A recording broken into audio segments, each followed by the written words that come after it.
Hey, it's Kristen, and it's time for another Feminist Friday. I'm really in the mood to reread books at the moment, so we're going to do a reread. I am going to read Moxie by Jennifer Matthew. I read this 2 years ago, just over 2 years ago. It was end of May, beginning of June of 2018 when I last read this. I gave it 4 stars at the time of reading it. And I'm just in the mood for some young adult, feminist, contemporary fiction. So this book is about Viv, and Viv is really fed up of the casual sexism in her school. There's a lot of her male classmates who do all those go back to the kitchen, make me a sandwich jokes, and other circumstances and scenarios that occur that are not in favour of the female students.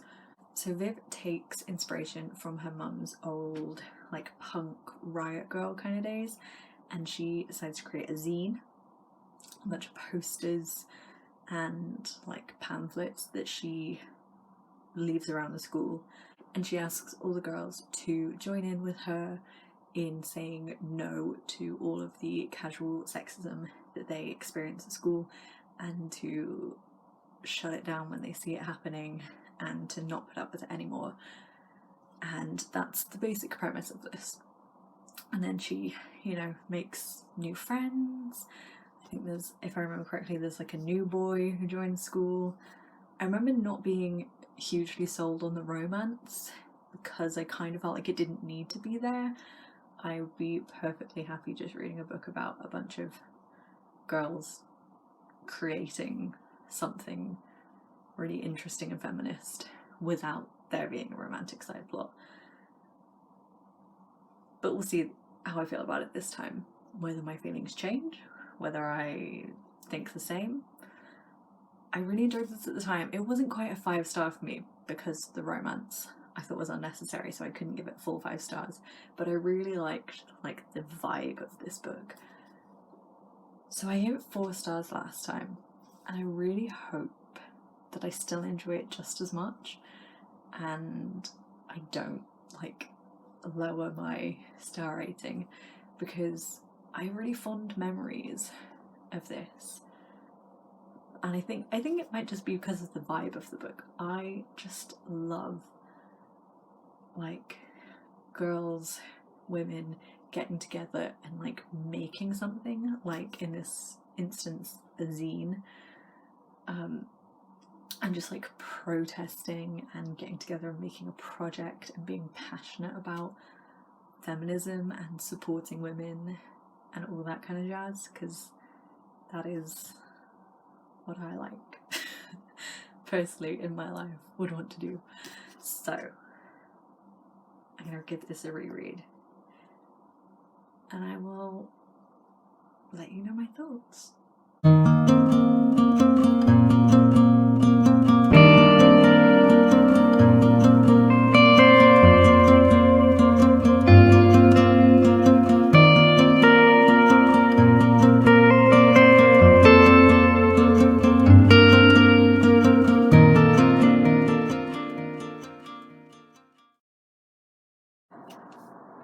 Just wanted to do a quick update. Apologies for the terrible lighting and probably terrible sound. I have my window open because it's really hot. Anyway, I have the book. I started reading it this morning, and I'm 3 chapters into it, because then I got really sick. And so I just started watching old episodes of Doctor Who. But I'm feeling better now. Read a little bit extra. Feeling a lot better, so I have a glass of wine as well. And I just wanted to pop in and say how,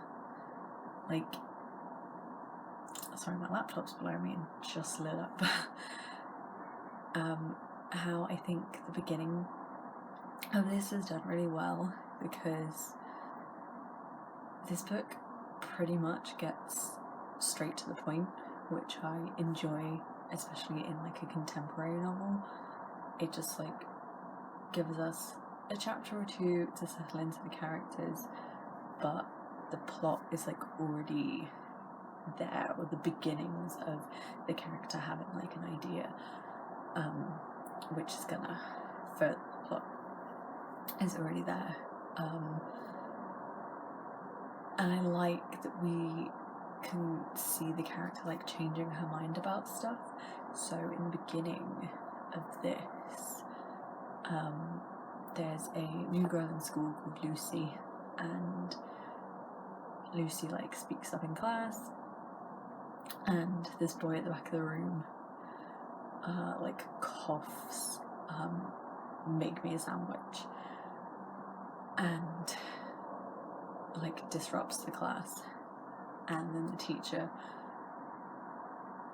like punishes the whole class for it, and Lucy says to the teacher like, that's not fair, like I was answering your question and he disrupted the class and said something sexist, so like he should be punished. And yeah, the teacher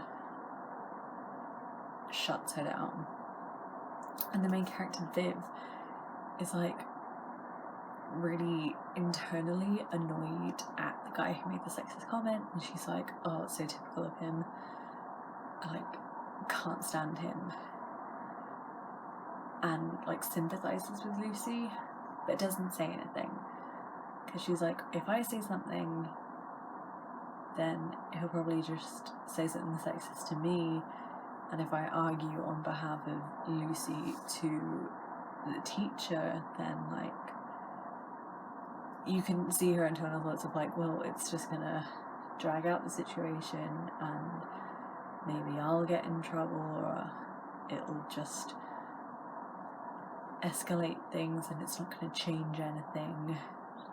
And so she doesn't do anything, even though she can see that like Lucy's quite upset, and then spends like the next chapter being like, no, actually, why is this there? Like, why did he get away with saying that? And complaining to like her grandparents, and then her grandparents like sort of just move past the conversation and she gets really irritated with them. And I thought that was really relatable in like many aspects, in that I've been that person that has seen something sexist said or happen, and I felt like really internally angry about it, but I haven't said anything at the time, because I think, oh, if I talk out, it's just gonna like their, you know, sexist comments and their rudeness is just going to be turned towards me, and I don't want to have that confrontation.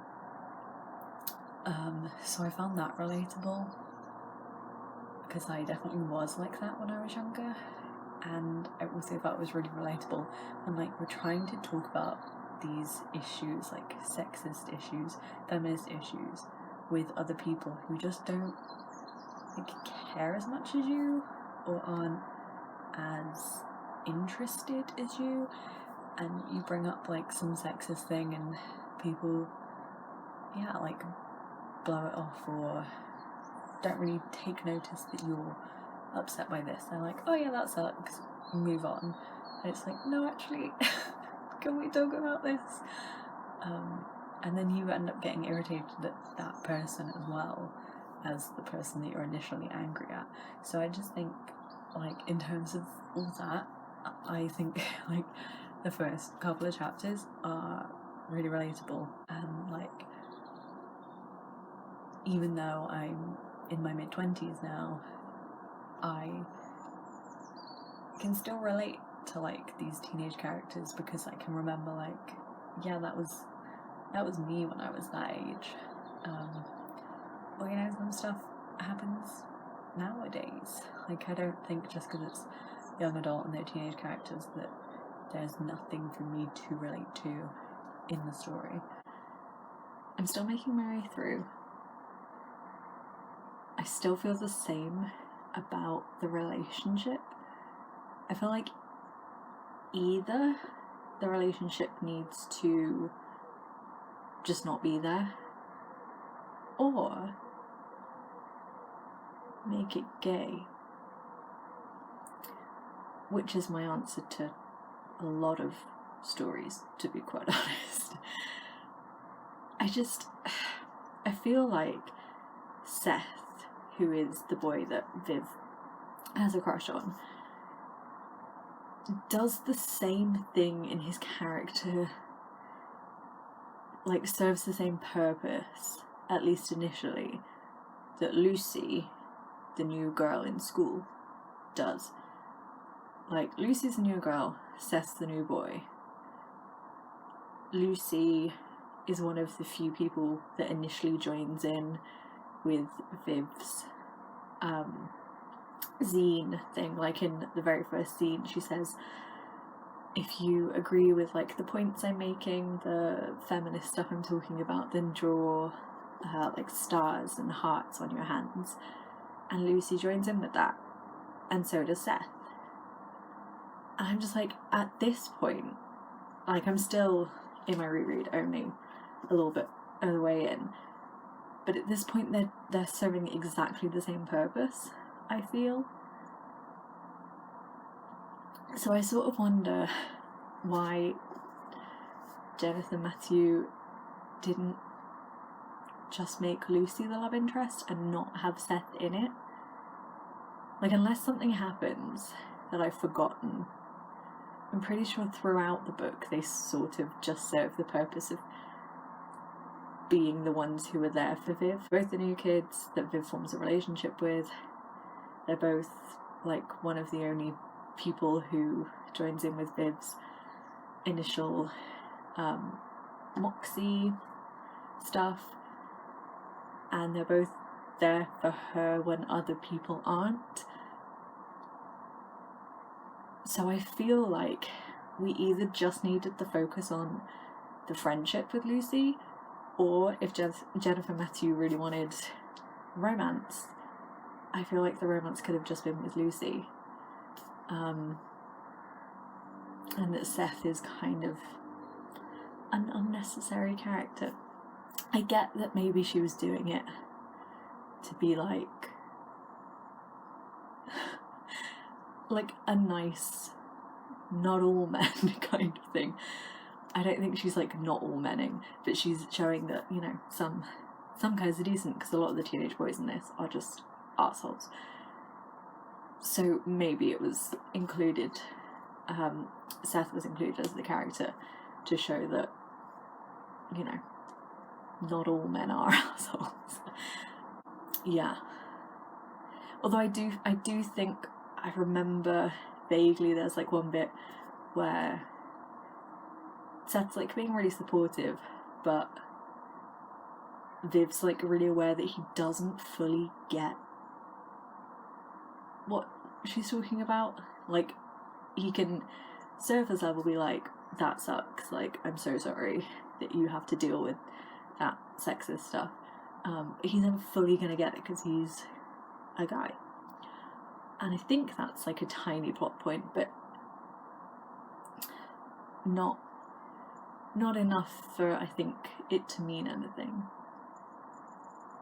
I maintain either no relationship or just mesh Seth and Lucy into one character and just have that be Lucy, and have it be a lesbian or, you know, bisexual sapphic relationship.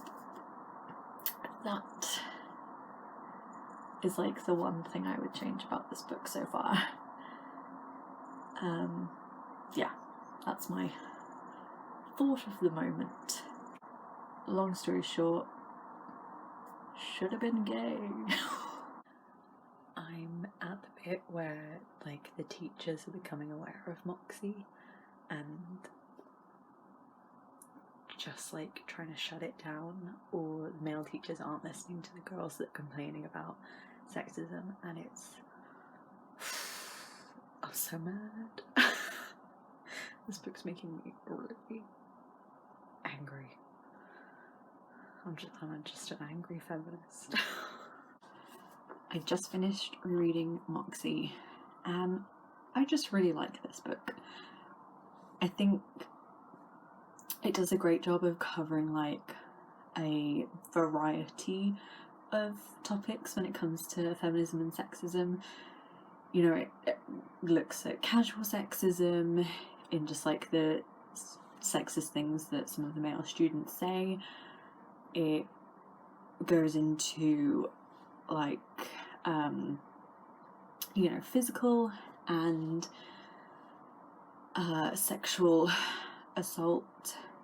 It shows very different, like, not that sexism's like a spectrum, but yeah, more casual sexism that's pervasive in like everyday life, and then sexism and issues like sexual assault and attempted rape that are obviously more serious.